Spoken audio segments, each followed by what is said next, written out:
Joe, you resigned and you did something very, very difficult, and you're being viciously attacked for it. So in that sense, I trust you, and you've proven that you are a patriot. I'm going to go much further than you. I don't know that there is a single other patriot in the CIA. I mean, so like you were a paramilitary officer in the CIA. I don't know that they even care about America. So I know that's super harsh, but whenever we need them, they're nowhere to be found. They're hiding in a bunker, scared of the Israelis. Even if they're Americans, which I'm skeptical of. I'm not saying all of the CIA is Israelis or foreign agents, but I'm saying some of them at the top might be. Because what, you couldn't find a way to object to the Iraq war when you knew that we had faulty intelligence? You couldn't find a way to object to the Iran war? Are there assets of foreign governments in the CIA, let alone the fact that I don't know, like, are there even any Americans in the CIA? Look, there's still a lot of good patriots in the entire intelligence community. I just think the people at the very top levels, not necessarily even of the agencies, because a lot of the agencies, they're kind of minding the day-to-day business. If the senior leaders in our government aren't going to listen to all of the intelligence and aren't going to have a skeptical eye and kind of do their own due diligence and always ask themselves what's in America's best interest, we're going to continue to end up in situations like this. I think there are people that are still trying to do the right thing. They're trying to work from the inside. I found it very relieving to come out and to do what I'm doing, but I understand why a lot of people are uncomfortable with it. I understand why they're attacking me. That's fine. But look, like you said, I mean, the intelligence that led up to the Iraq war and all these different disasters that we've been a part of, I think we need more people, especially from my generation of guys who, have fought and bled for this country repeatedly. We need to start saying, no, we're going to push back on these narratives that have done so much damage to our nation. Yeah, I mean, I'm told by the same echo chamber that you talk about, and we're going to move on to them next. But last thing here, I'm told by that echo chamber that it's anti-Semitic and crazy and conspiratorial to think that there might be assets of a foreign government inside our country. After Jonathan Pollard already betrayed us in the worst act of betrayal that we've had since maybe Benedict Arnold. Except for, I should add, Robert Maxwell in the middle there, because Robert Maxwell stole our nuclear secrets and gave them to Israel. So since we know that Israel has done this many times in the past, in fact, I'll do part one here, which is, has any enemy of the United States spied on us as effectively and stolen our secrets as effectively as Israel has? And why on God's green earth would we not worry about Israeli assets in our government, just like they've done before today? That there might be Israeli assets in our government as we speak, maybe even all over our government. The interesting thing is that I think most people who are kind of doing the bidding of Israel consistently, they probably don't even view it that they're doing what Jonathan Pollard did, or they're spying on our country, or they're an agent, or any of those types of things. I think they've just become so the idea that the Israelis have the same objectives as we do, and that the Israelis are doing us a great service by kind of like being our battleship in the Middle East.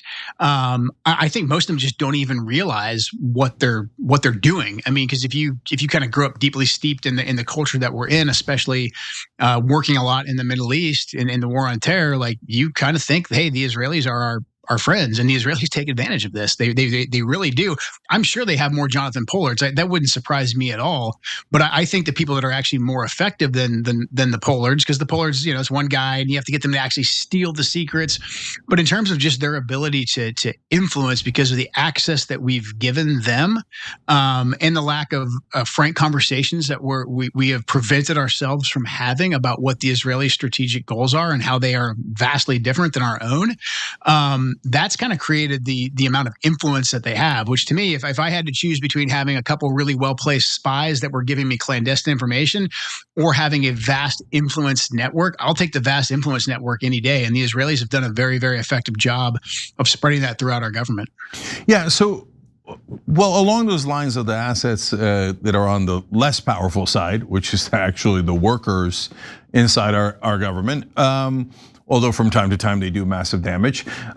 So along those lines, in your experience, let's say that Pollard and Maxwell are, in the past, oh my God, the Israelis would never spy on anyone again.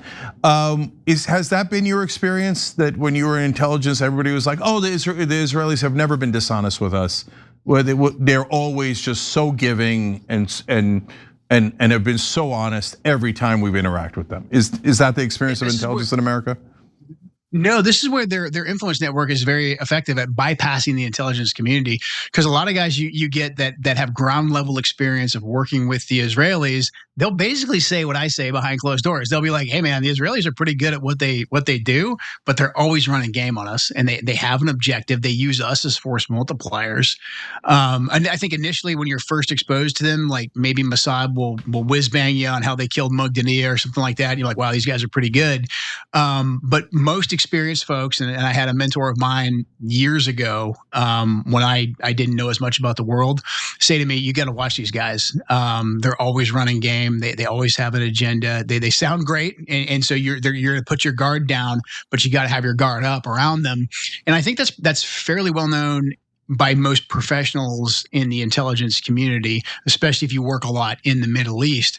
But again, this is where they run the game. I mean, they can insert what they want to insert into the intelligence channels if they know it's actually good intelligence.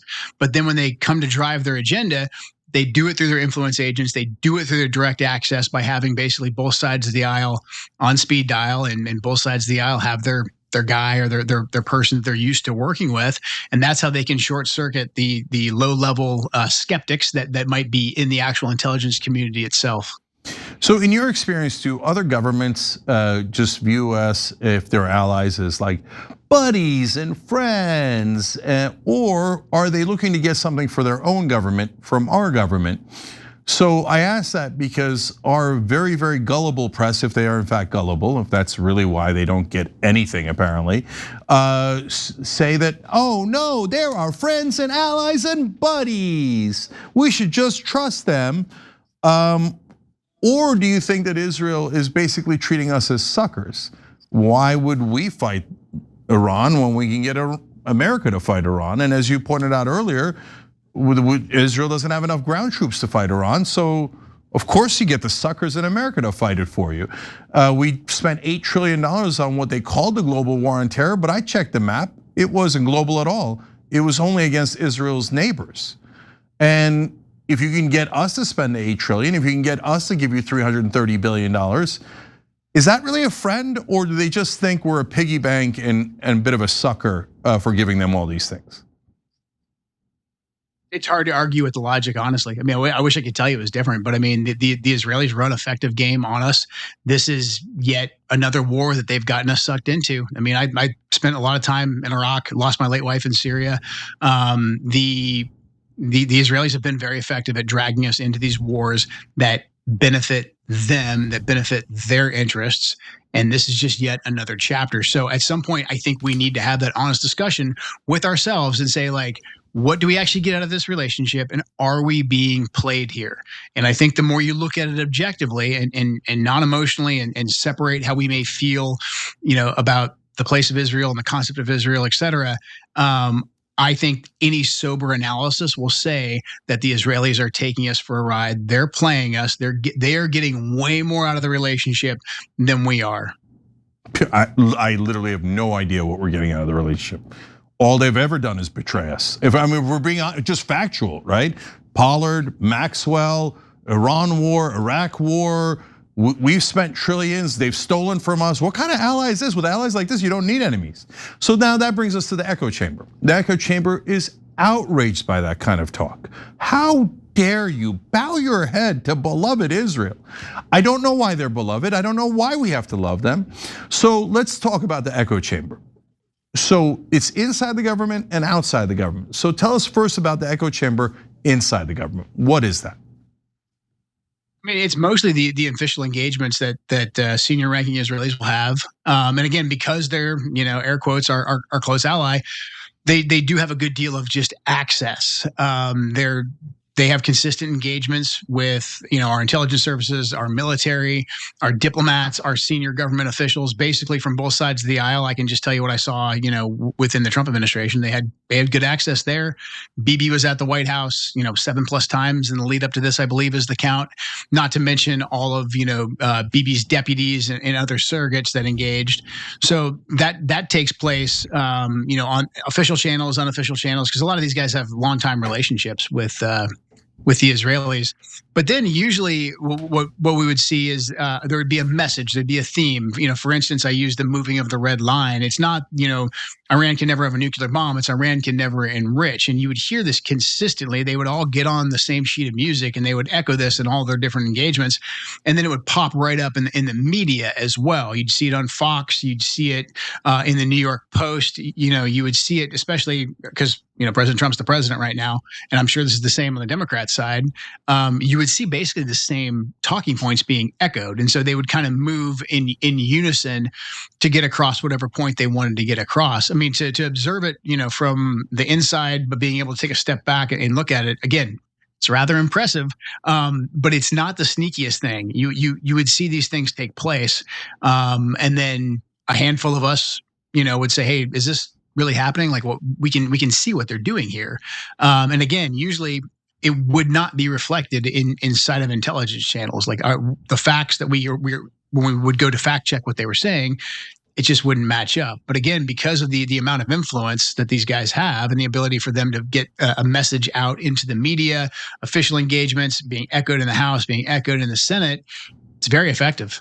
So Joe, there's one thing that I've seen you say in interviews that I don't agree with, and I've got to ask you about it. So if I'm the president and somebody moved the goalpost from no nuclear weapons to no enriched uranium, I would notice. And so you keep saying Donald Trump is smart. I've seen absolutely no evidence of that. So how come he can't notice the simplest things? It's a good question, and I wish I knew the answer to it, because if I did know the answer to it, maybe I wouldn't have had to resign. Maybe I could have gotten through to him. I don't know exactly how he reached the conclusion that he reached. I just saw the echo chamber. I saw how his closest advisors kind of created a bubble around him and took away any of the dissenting voices. I view President Trump, especially the foreign policy he campaigned on, the foreign policy that he enacted in his first term, as being very pragmatic. And a true America first foreign policy. And so what he's done here in the last couple months to me has been very, very out of character. And so I still want to give President Trump the benefit of the doubt. And I'm hoping through what I'm doing here in the media and what other people are trying to do internally is that he takes a step back and he looks at the current state of play in the Middle East, and he sees that this is going horribly wrong, and he listens to his instincts, and his instincts about wars in the Middle East have always been correct. So look, I don't know exactly how he arrived at this conclusion other than seeing the echo chamber take place. I am praying that he has some clarity, and I'm praying that the restraint and realism that he once applied to our foreign policy returns very quickly. Yeah, less likely in my opinion. Okay, so in the military, there's a thing called the OODA loop. I don't know if you're familiar with it. Yeah, so I imagine, right? So for the folks who don't know, what it means is basically the environment of the person you're targeting, right? To get into their decision-making loop and surround them with the information that you want them to have, right? So it seems like they have Trump's OODA loop covered, right? So now some of that we can see with our own eyes. We see Mark Levin yelling and screaming about it on Fox News. We see Sean Hannity saying the same thing, and they bring on politicians like Lindsey Graham, Mike Pompeo, Ted Cruz. So the Israeli assets in Congress, the Israeli assets in the media are obvious, whether they're technically assets literally being paid by Israel or blackmailed or whatever, or just as simply the campaign contributions, which are gigantic, right? Which are basically legalized bribes. We can see with our own eyes who works for Israel, right? So that part is clear. But they also, in order to get to finish off his OODA loop, they also have to have his advisors inside the White House. So this is obviously a tough question for you, but do you know who's advising him inside the White House to support Israel's wars? terms of directly supporting Israel, like I don't know. I wasn't primary cabinet, so I just didn't have that level of access. So anything I'd say about this person or that person would be pure speculation. I just saw the outcome of it, and again, like I think the most important thing that that I can do by kind of bringing all this to the public's attention is hopefully let President Trump know that people are noticing this. People notice this, especially folks in his base.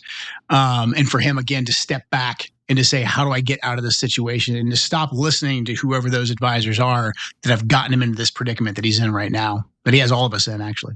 Yeah, so look, just real quick for me, Marco Rubio is taking an enormous amount of money from Israel, both directly and through his super PACs. Hegseth wrote weirdly in his book about how the IDF should be in the streets of America, a mental position. I don't even understand what that means. But there's also folks that pretended to be anti-war like JD Vance, that reporting shows said go big in the beginning instead of a limited strike. And then there's Tulsi Gabbard, who you worked for, who was your direct boss. I heard a lot of talk about how she was anti-war. I don't see any of that. Do you see any anti-war coming out of JD Vance, Tulsi Gabbard, or literally anyone in the White House?